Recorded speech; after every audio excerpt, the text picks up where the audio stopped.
Yesterday, the conference started off with a good note, identifying the main problem. And one of the key things about finding solutions to a problem is to firstly know what the problem is. And I think the first speaker actually set the tone, and also was very honest and candid about what the lapses are.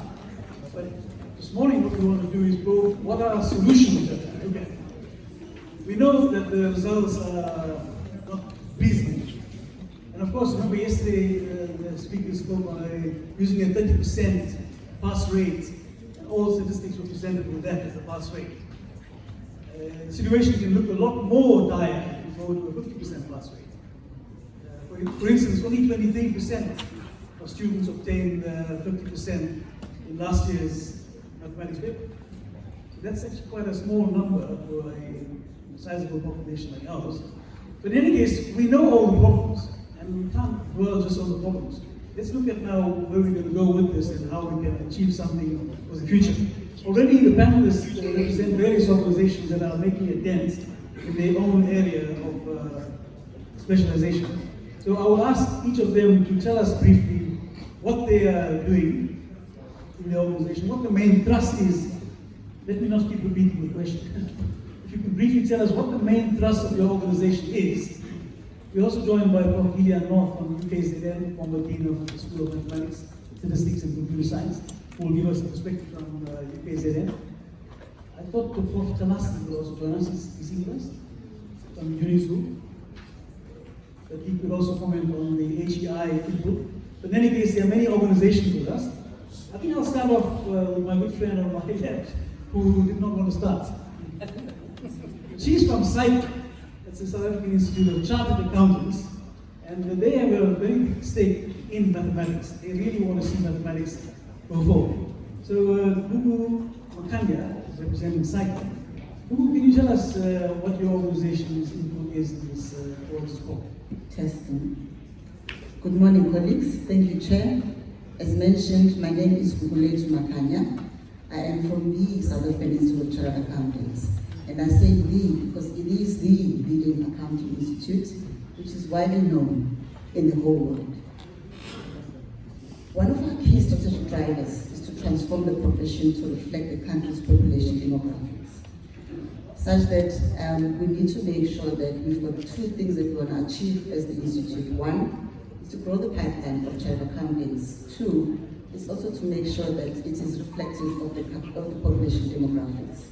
How do we then do that? We established a program called Tutuka Education Upliftment Fund way back in 2002. It's been around for 20 years now.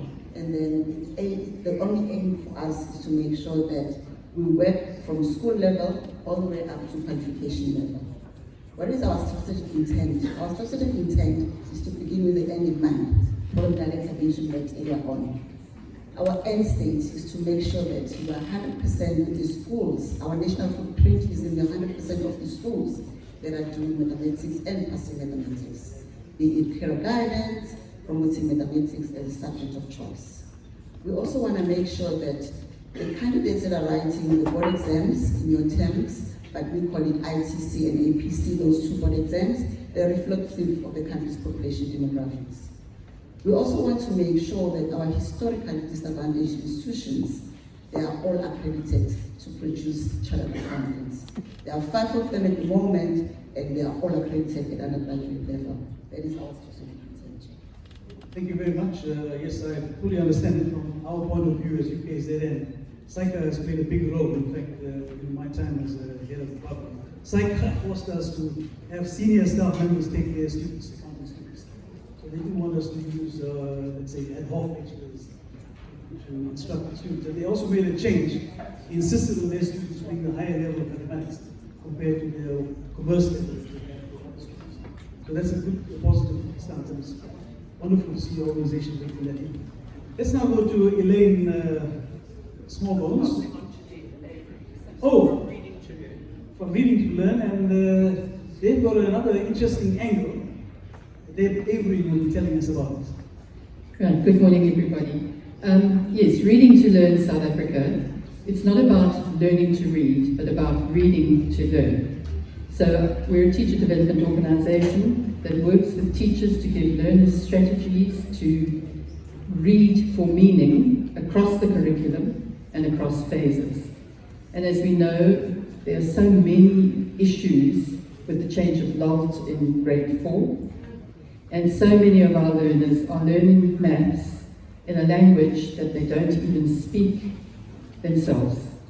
And so part of our strategy is to help teachers help learners to understand what they are reading. And not just reading books, it's not a language methodology, it's a curriculum methodology. We were teaching children to read what is in the curriculum texts that are required so that they are able to understand what they're doing.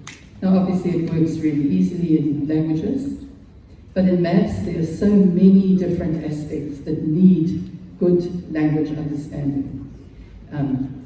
Developing concepts, looking at definitions, problems, being able to discuss what they're doing. And so those are all aspects of the reading to learn methodology that we feel are very, very applicable to maths learning as well as to every other subject. Thank you. Deb, if I may just ask you a little more, to what level does your program go to? Because mathematics has a peculiar, let's say, vocabulary from a certain point onwards. How do you guys approach that? A lot of our work in maths has been done up to senior phase, where they are working with a lot of concepts, definitions, problem solving. But reading to learn itself is very much a cross-curriculum methodology, so it can be used. At the moment, there's a summit going on using reading to learn in tertiary. That's why my partner's not here. Thanks. And specifically, can you give us an example of what it is you do, like in terms of mathematics? In terms of mathematics, it's actually helping learners to identify what are the key ideas. What are they looking at in terms of vocabulary, looking at in terms of key ideas? Elaine's better prepared, better placed to discuss the sort of things we can do with language and maths. That's right. I think I don't know if you have some comments, Elaine, but there is a peculiar vocabulary, like denominator, numerator. These words are not familiar words to an everyday citizen. I'm actually going to shock you by saying that in England, the language of maths needs to be decolonized. We brought it across to South Africa, and looking at words which are used in mathematics, there are many languages which are still stuck on the Greek words. We talk about hexagon in English. Nobody knows what that is. But if you move to Afrikaans and to the Germanic languages, you will find that they call that a zeshoek, or a shape that's got 6 sides. And so I went to the isiZulu word, and what is it? I'm a hexagon. Do you expect the children to understand what it is? And so much of what we are doing is teaching words. We're not teaching concepts. I have taught in a rural school. In fact, I'm coming to you from classrooms. I don't come from any high place or with any fancy qualifications. And one of the things I discovered in the rural school was the children just didn't understand a word of what I was saying. So we developed our own mathematics language. And the example I gave that's in your paper was the one when we came to talk about the x-intercept in grade 10. They didn't know what the word intercept was. Do you know where it comes from? It's a Latin word, it's not an English word. And so we made up our own word. I made it into a simple English word called crossing. And then I said, now tell me what the isiZulu word is for crossing. And they said, impambana. So from then on, we talked about the X and the Y impambana. I did that with many, many words, and I'm telling you the difference that it made to the concept development of those children was remarkable. So that's where I come from. No, thank you very much. That's very good. Yes, that's quite. It's a very interesting topic to go into by itself. In terms of the audience, we want to consider that. By the way, Pia and I, we also wear our UNISA hats. The question of language is a hot topic special language of instruction in mathematics and its peculiar ideas. There are some countries in the world where they deliberately choose English, like India, whereas other countries like China, big economies, big democracies. Well, China is a democracy. But anyway, big countries, big economies, they choose mother tongue instruction in mathematics. But both countries flourish, so it's a 50-50 choice actually, whether you use mother tongue or let's say English, which is the international. Well, let's move now to our next participant, Tracy Pucha. She's you're from reflective learning. Yes, Tracy. What is the angle of reflective learning in the aspect of mathematics? Yeah, I'm so sorry, I know you heard my voice plenty this morning, but now I'm sitting with my reflective learning hat on, and just to say that I was struggling to process the data and needed to have a tech partner, and so I found a company in Cape Town that could actually digitize my solution, my face-to-face solution. And so reflective learning is an app, an online app, that learners log in and they go through the diagnostic process, and they are then provisioned with catch-up content at the right level for where they are on each of the 81 concepts. There's been such a need for it in the primary school that we have a grade 6, grade 7 level version as well.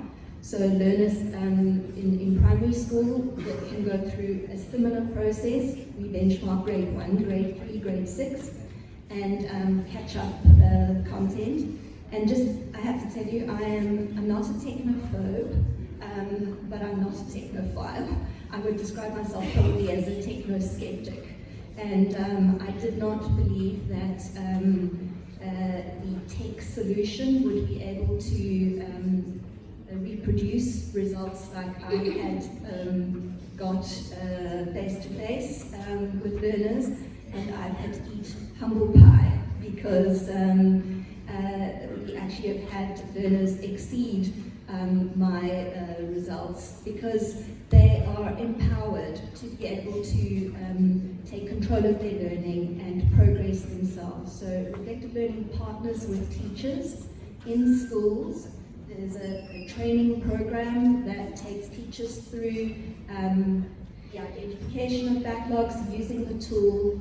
It generates an enormous amount of data. There's a teacher dashboard that shows teachers the time that learners spend on the app, the progress that learners are making, where they are, what they've caught up, what they're still working on, and it's been rolled out in a number of districts in the Western Cape, which is where reflective learning is based, and working with big organizations, their projects running in more remote areas.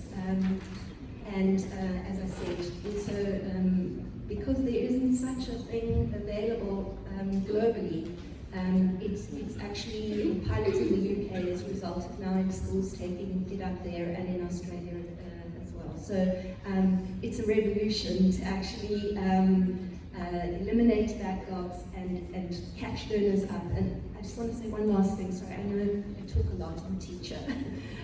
But it's very important that to look at backlogs not as a deficit. We all have backlogs. We have to know what they are in order to progress. There's no blame involved here because a learner can go to the bathroom at an inopportune moment.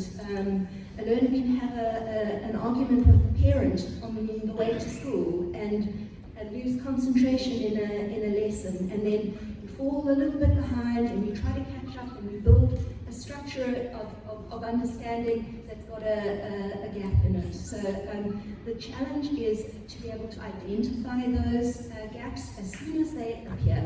So formative assessment is a critical component, and sort of Rosenshine principles in terms of lesson planning, that you review at the start of the lesson, check during the lesson, consolidate at the end of the lesson, and the next the same. That prevents learners from falling behind on a lesson-by-lesson situation. Thanks.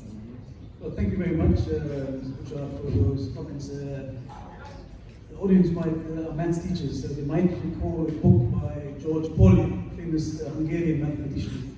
He was actually a proper mathematician, but he wrote some books in math education, like How to Solve It. They gave a 4-stage plan for problem solving. First, you need to read the problem, understand the problem. That's where our two ladies come in here. If you don't read and understand the problem, then what are you going to solve? You're lost at that point onwards. The third one, which we really should be talking about, is to make a plan. How do you make a plan? What plan? And the fourth one is to look back, reflect on what you've done. Maybe there's an easier way, or maybe you've noticed something that's peculiar about the result. The answer is a strange answer. You would not have thought that would be the answer. So thank you very much for those comments. Now I'll move on to my friend and colleague, Prof. Delia North. She wears many hats, Statistical Association President, and she's been working with Umalusi, the Dean and Head of School of Mathematics, Statistics and Computer Science at UKZM. Generated a lot of experience in the world of contributing to mathematics, statistics, and to see these subjects growing. So she has a lot to tell us about these things. What have you learned from your experience, Delia? Thank you very much. As you've heard, my name is Delia, and I hope to meet as many of you today as possible. Please do come and talk to me. So, as you've just heard from Prof. Hansraj, I've played a fairly big role nationally, internationally. I've been awarded for something called Skills Value Chain, which basically means taking children from school, increasing the flow to university, and from university to the workplace. And I've been doing that for over 20 years for no pay. It's my extra thing. The more money I get for that, the more money I put into the projects, and I'll tell you about the projects soon. The main thing I want to tell you is that I have a PhD in measured theoretic probability, which might sound fantastic. I've got a BSc in mathematics and mathematical statistics, but I come from a below average income family, living in a below average income school, and went to a school on the bluff called ACE, which is now German Academy. So how did I go from there to where I am now? Simple. Motivation by teachers. So that really, everything I do is about motivating. Because what motivated me is something silly like a chappie. I had a mathematics teacher that used to hold it up and say he's giving it to the one that solves the problem first. And I wasn't first, but he said the next day I'm giving it to the one that tries the hardest, and somehow I got the hardest try. So I was motivated. I can honestly tell you, Mr. Lloyd, my maths teacher, motivated me with a chappie, and he kept doing that. And I kept trying, and later I became better and better, but I wasn't good initially. And sometimes it's something silly, like I'm a tennis player, and he used to pass comments like, let's see if your backhand's as good as your maths. You know, it's just something small that recognizes you. Yeah. And don't underestimate the power of passion, of motivation. And that is what I learned. So all my projects I do is somehow to tell learners that mathematics at school level is so important. It has value. It's the key to your future. Because we're in the data age. STEM drives job opportunities. How will learners know it? They're not getting good career guidance. We've got to tell them. So I'll do projects. For example, for the children, I do Women in Analytics, Dudes in Data. I'm on various national, international, collaborative projects. So I initiated them, and then I partner with international companies, or local, or government, like the Maths for Stats. I partnered with Statistics South Africa, the National Stats Office. I got the Stats General, Padilla Hotler, to give me some funding. And then with that, without any charge to teachers, I went to the different provinces and I trained subject advisors. Linda Chisholm asked me to help work with a work group to write the probability and data handling. You might know RADMOS. I work with Jackie Sharper. So we wrote the school curriculum that you now have for data handling and probability. Then we did training, and now I've defined something last year called Teachers for Data Analytics, which helps the teachers to see the kids must know at school it's got value to do well in mathematics, because else you can't study science, engineering, and maths. Science, engineering, and health sciences. That's where the jobs are. So they better work hard, but you better make sure the teachers are well trained. So we do extra things, not to train teachers. We're not teacher trainers, but to motivate, to ignite a passion. That's what we do. And then after the school teacher training, we also have training which links the students to university, to the workplace, and that's a whole new ball game that I'm involved with. But I think what's extremely important, don't underestimate the power of the teacher, and also just to ignite in the children the realization that mathematics has value, but secondly, it's attainable. Attainable is on the teacher. You better teach it a way, not only that gives content, but that gives motivation, that gives love for mathematics. Like I had a Professor Skiddergood at university, which really, the first day he opened his mouth to talk, I was sold on mathematics, and I loved it. So I think it's about the teacher, it's about working hard, not just to give content, to recognize the child, to make him feel that he's being seen, to make him feel that it's possible, because it is possible after all. And then, of course, to link to the next level. The teacher's got to help the learner to see the path to the workplace through university by studying hard in mathematics. Inspire the student. You won't know the power of the subject because you only swim in that pond. You need to swim higher. That's why even at university we have lecturers that can only work at the undergrad. They cannot teach honors. Some can never supervise PhDs in mathematics. So there are various pools. This depends on which pool you have chosen to swim in. But don't underestimate the pools higher. They are there for a reason. They influence mankind. Let's go to our next participant, PILO. Durbanse from PILO. Durbanse from PILO. Durbanse, tell us what your contribution is. Thank you very much, Prof, and greetings to the delegates. I'm Durbanse from PILO. PILO is a program to improve learning outcomes.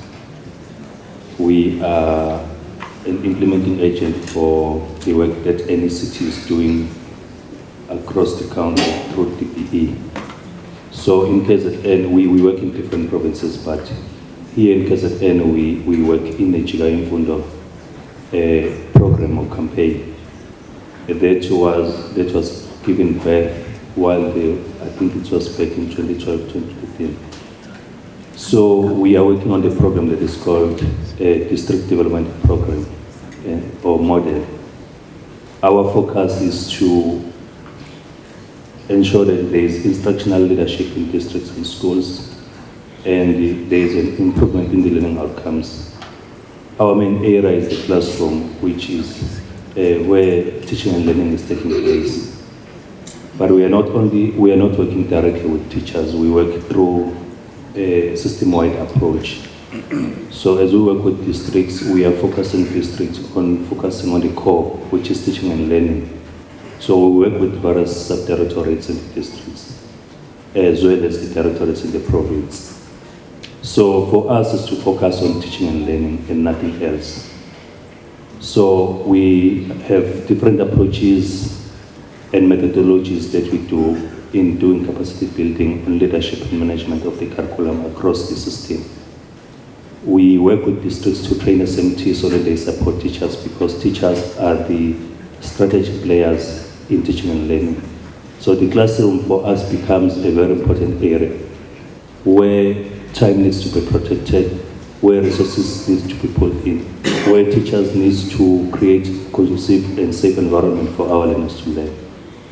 As a maths teacher, my interest in all this is about how do we realize that there is a champion in every child. So it's a first question. Whenever I have conversations with teachers, I start by asking myself, do you realize that there is a champion in every child? do we understand how our learners are learning? Because if we don't understand how they learn, we are not in a position to help them to learn. How do we balance the pressures of covering gaps as opposed to covering the curriculum? A learner enters the school without any gaps. The gaps they start when they start learning. And they accumulate from grade 1 or grade R up to grade 12. And all that we are doing as a system is to microwave so that all those gaps that have been accumulated, we think we can diffuse them when they're in grade 12. So for us is to say, let every learner have an opportunity to learn so that we minimize the inequalities of education. So as a strategic partner in the department, all our focus is about teaching and learning and protecting teaching time and supporting teachers at all levels. We support subject advisors, we support subject management, we support district directors to ensure that our focus is about teaching and learning, and we improve learning outcomes through improving curriculum coverage. So curriculum coverage is key for us, and we define curriculum coverage in four different pillars to say it's what is supposed to be taught at the right time with the right cognitive level, including the assessment across. So assessment for learning becomes critical than assessment of learning. So this is the message that we are spreading to say, a lot of us here, we speak about baseline assessment, which for us is assessment for learning. A baseline assessment should be conducted in every lesson, in every day. What you have taught them yesterday, how do you know they've retained it today? It becomes the premise in which education takes place. Thank you very much. Well, thank you very much, Dumisani. Those thoughts are very useful to all of us.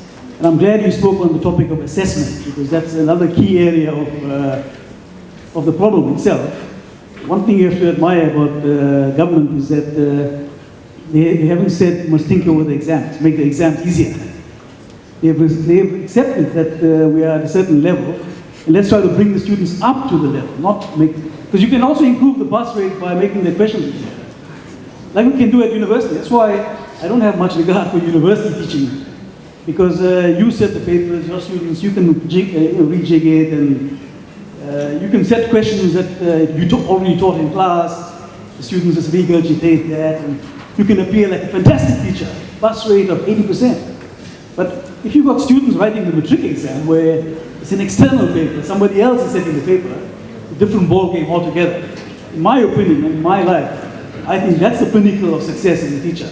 Your achievements there, because your students are writing an unfamiliar paper. And we are fortunate actually in South Africa because the DG, Mr. Mweli and others, these guys are very hard work.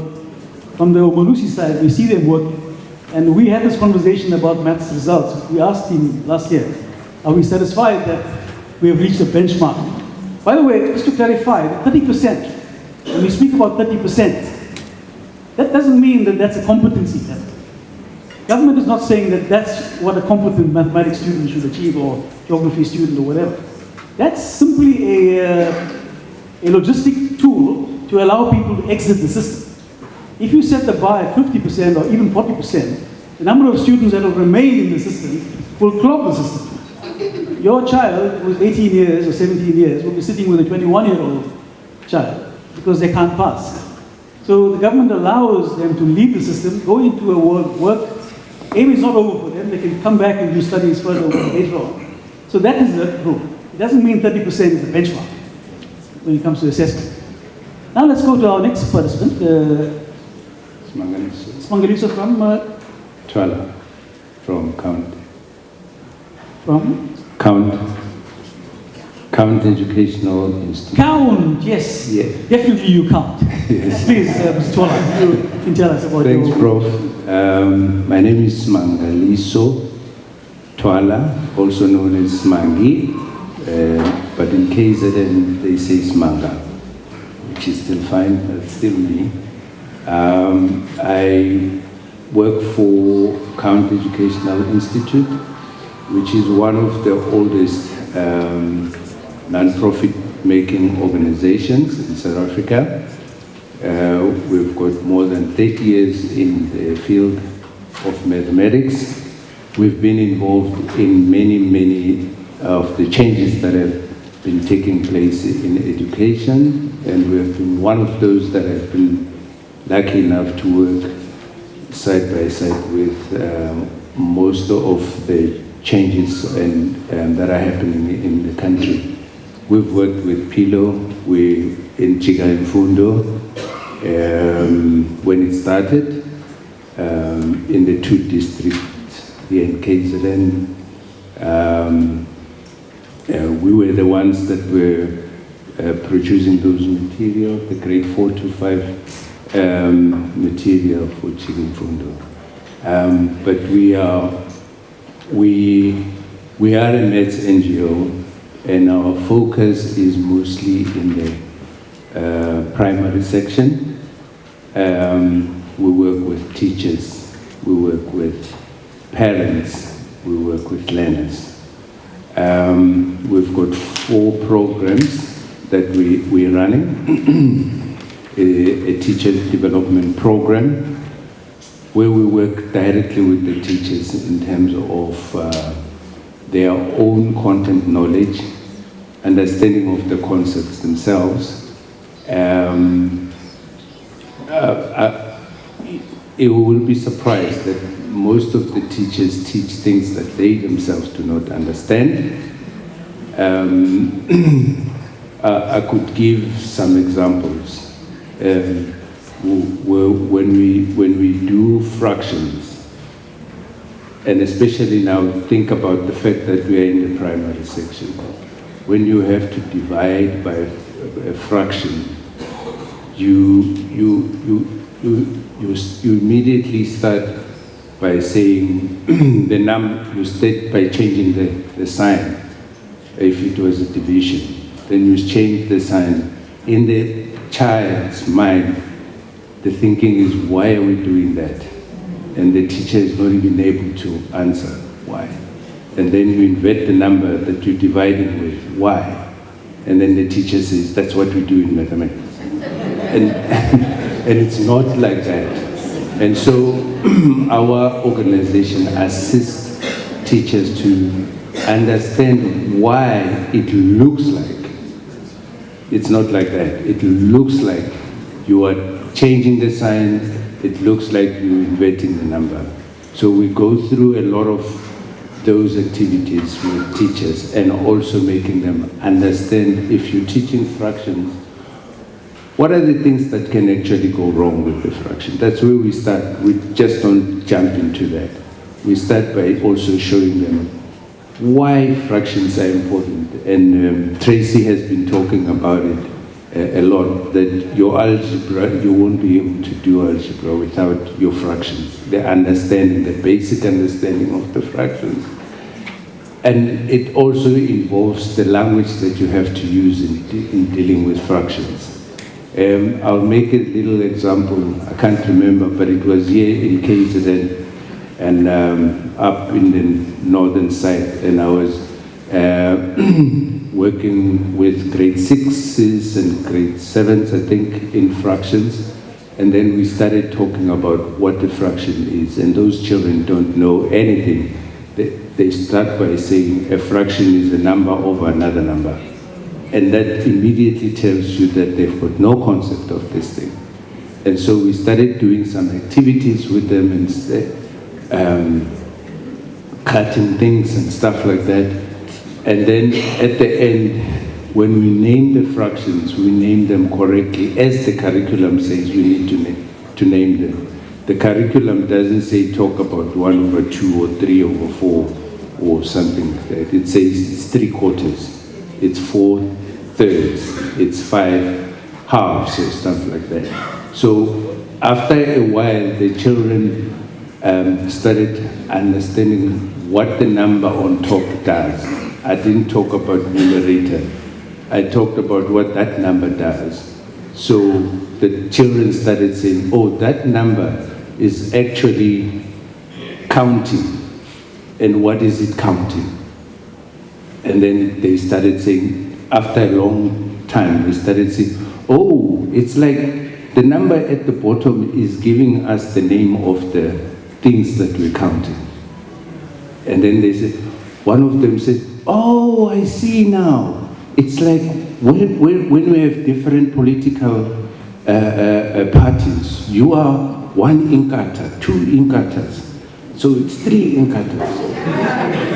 Also, all of you belong to Inkatha. Then it's one ANC, one whatever. So that the names, like 1/3, that belongs, that's the third. And now for teachers, we then start, we do this a similar thing, and then we also try and tell them about understanding the differences in what the numerator means and what a denominator means. Not just doing it. So I like what the lady said there, my colleague, about sometimes moving into different languages. In Afrikaans, which I understand a little bit more, the top number is called a teller. Teller, as in counter. And then the bottom number is called the num. It names. So what does it name? It names the top number. So when you immediately do that with teachers, they start understanding why they have to name fractions correctly. The other thing that we do, which is one of the things that separate us from most other NGOs, is that we have also seen that I think the chair also talked about the first 1,000 days of a child that are very crucial and very important. And in those first 1,000 days, the most important person there is your parent. And so in our program, we've got a program called Family Maths Program, and we bring that in, and that's where we bring in parents, because we believe that they play a very important role in the education of their own children. If you read Prof. Nikki Roberts, she talks about the matric paper, which starts with a quadratic question, where you have to solve for x, and it's only for 3 marks. And then she says, where does this whole thing start? If for that child to be able to get the 3 marks, what is it that should have happened in grade 11, grade 10, all the way down, all the way to birth or something? What is it that the parents should be doing? What is it that the father should have been doing before the child was conceived? So that that child can be able to get, so that child could be able to get that 3 marks. If you were a drug addict,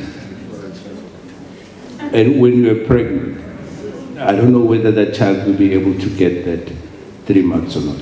So we get our parents to be involved, but in this case, we just get them to play the indigenous games that they have, or the games that they have at homes, like Izingen.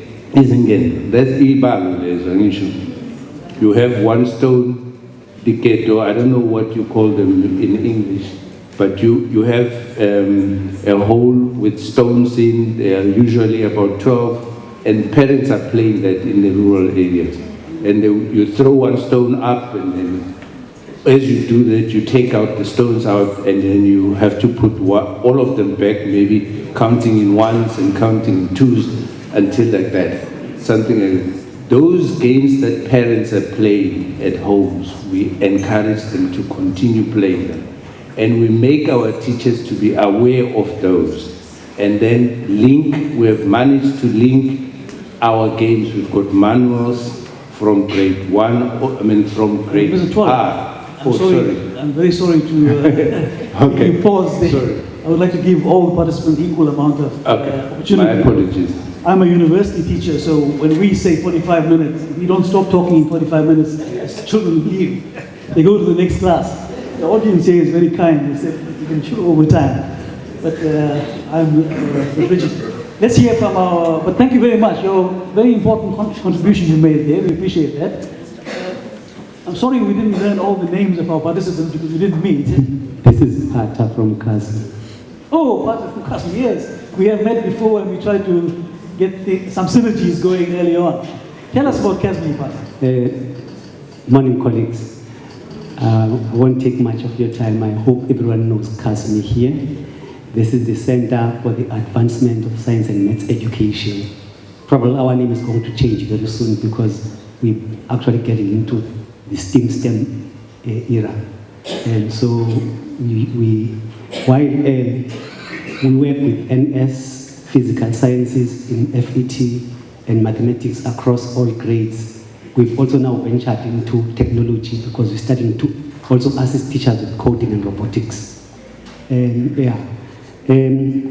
we work with teachers, we work with learners, and at sometimes work with both teachers and learners. But our key focus is on teachers because we are a small organization and we strongly believe that if you prepare a good teacher, then whatever you've done will remain within the school for some time unless the teacher gets promotion.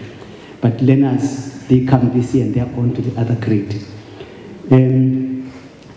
We actually do workshops for teachers and also do some on-site support on the teaching of mathematics. Just looking at some of the things that have been mentioned here, I think Bule, Dr. Mbogas did mention that there's lots of nice theories that the learners learn at university, but once they venture out there into the teaching sphere, they forget about those. For instance, whenever we go out and talk about mathematics, we actually strongly emphasize the nature of mathematics. In mathematics, you find that type of knowledge that's there does not require one form of teaching. We've been told about people here who tend to teach the way we're taught, which means if somebody was taught through explanation, the person explains even things that learners can discover by themselves. So we try to get there and sort of make teachers aware that there are different types of knowledge according to Piaget that are included in mathematics. There's knowledge that learners can discover by themselves, and there's knowledge that must come from you as a teacher. And there's knowledge that is not easy to teach, which are more like learning how to swim and learning how to drive, which you have engaged learners into, like doing proofs. It's not that easy. You cannot just tell a learner how to swim and then say that learner knows how to swim. Or tell a learner how to drive a car and then believe that the learner has learned how to drive a car. So we look at the nature of the subject and also assist with how those subjects should be taught. We actually are also a resource center, a very small resource center. We've got mobile cars that go to schools and we do activities with learners. Activities that would make them see fun in mathematics, so that we create that love for maths. We've been actually working a lot with FET, but we've started shifting now to work with grade 8 and grade 9s, and we're even in the primary school. VVOB has been developing an online course for foundation phase teachers. That content was prepared by CASME. So we've seen this cry about the number of learners that get into mathematics at FET getting smaller and smaller. So we believe that if we make them see the beauty of math and elegance of math at senior phase, then they will opt to do math at grade 10 and grade 12.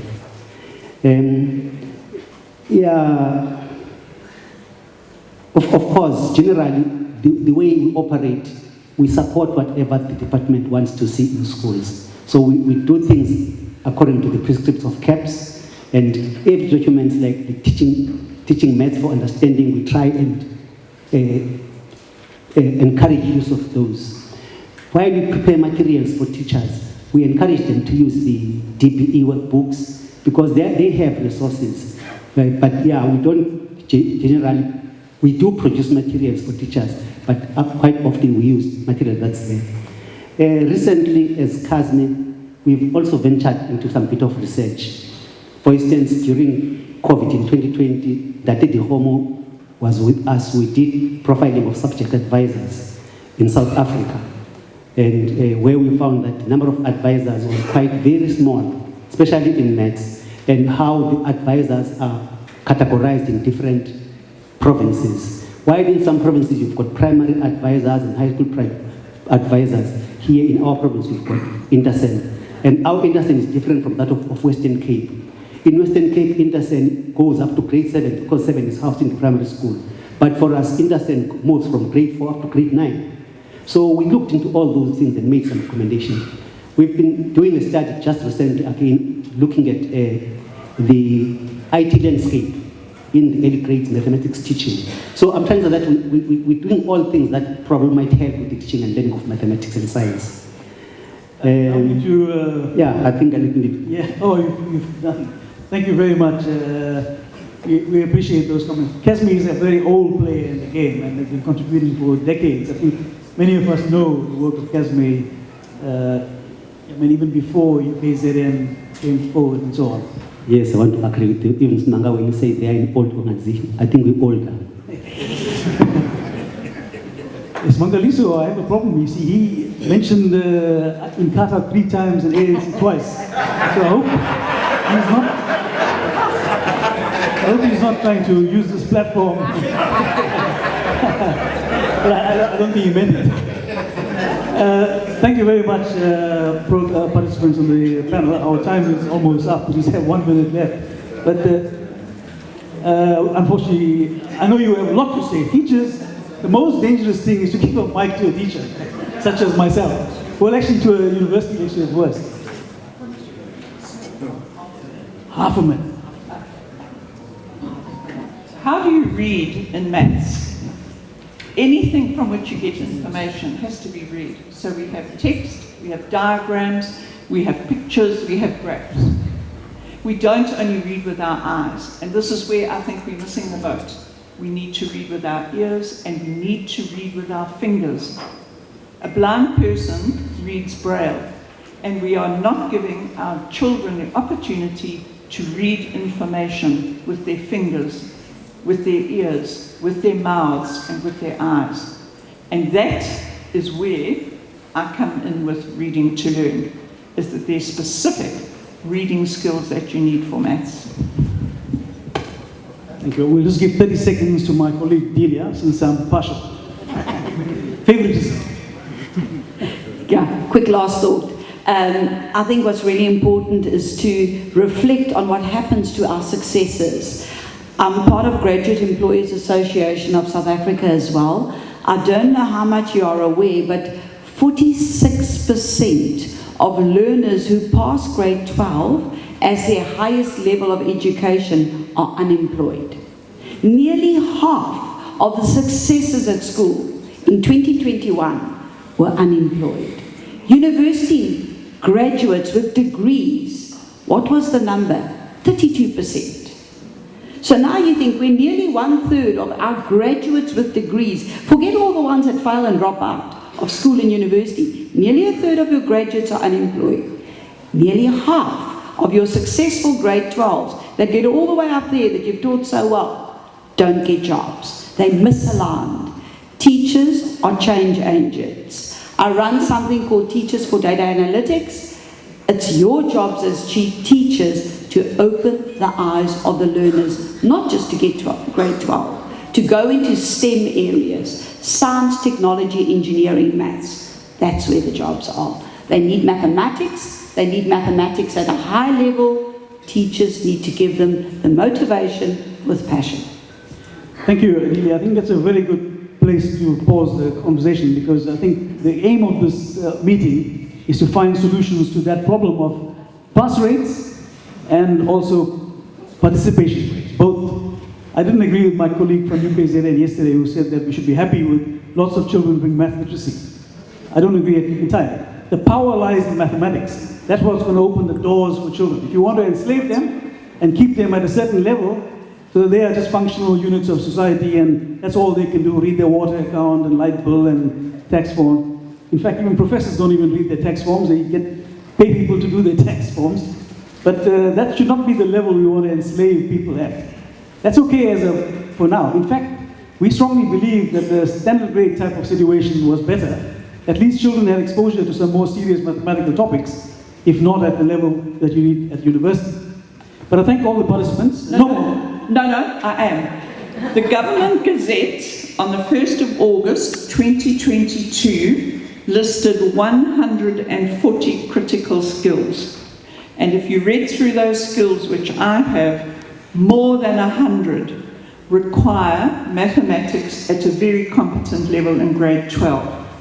And what is more, this Government Gazette said that they would give foreigners work visas to come into our country and do the jobs that we should be training our children to do. Thank you very much, Ms. Smallbones. I think, ladies and gentlemen, that's where we shall take leave of the stage. The chairman is looking a bit nervous there, so we'll hand over back to our chairman. Thank you, participants.